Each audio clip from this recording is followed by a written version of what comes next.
गुरु प्यारी साध संगत जी, राधा स्वामी जी। महाराज चरण सिंह जी के बचपन की कुछ बातें जो मेरे अनुभव में आई यहाँ लिखना चाहूँगा। एक बात जो मैं कभी ना भूल सकूँगा वह है आपका हजूर बड़े महाराज जी के चरण दबाने का दृश्य।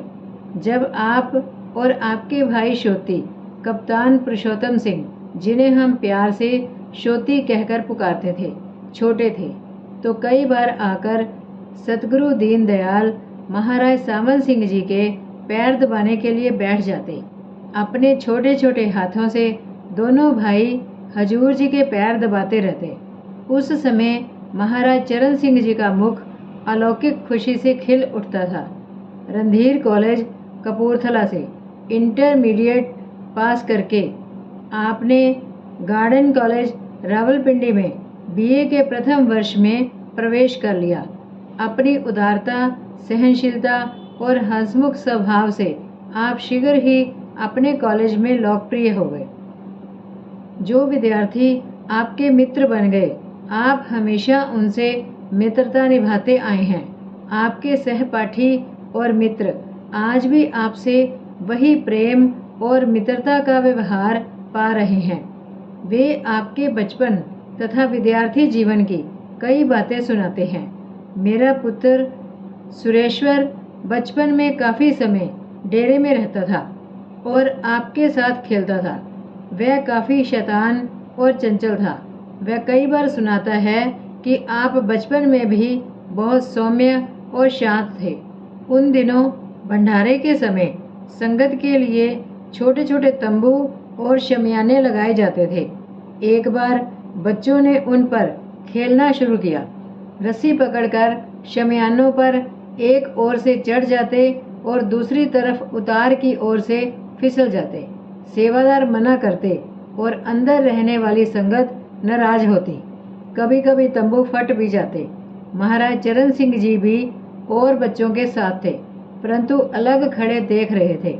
सुरेश्वर तथा दूसरे साथियों ने बहुत जोर दिया कि तुम भी चढ़ो और फिसलो, बड़ा अच्छा लगता है। बहुत कहने पर आप राजी हो गए, परंतु शमियाने के पास पहुंचकर रुक गए और वापस आ गए। सुरेश्वर बताता है कि हम लोग अगर उन्हें किसी शरारत पर मजबूर भी कर देते तो भी वह कोई अनुचित कार्य नहीं कर पाते थे। स्कूल और कॉलेज में खेल के वक्त खूब खेलते थे। हॉकी, फुटबॉल और टेनिस का शौक था और तीनों ही खेल में आप निपुण थे।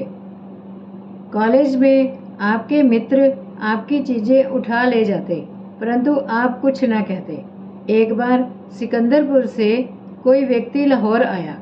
घर से आपके लिए बेसन के लड्डुओं का एक डिब्बा उसके हाथ भिजवाया गया था। डिब्बा देखते ही आपने हॉस्टल में अपने मित्रों को आवाज़ दी और कुछ ही मिनट में सब ने मिलकर डिब्बा साफ कर दिया। इसी प्रकार एक बार आपका महीने का जेब खर्च का रुपया सिकंदरपुर से आने वाला कोई सत्संगी ले गया। आप ना मिले तो उसने रुपया आपके एक सहपाठी को दे दिया कि आपको दे दे। घर से जब पत्र आया कि आपके खर्च के लिए रुपया एक सत्संगी आपके फला सहपाठी को दे गया है, तो आपने उससे पूछा कि घर से रुपए आए थे, वे कहाँ है?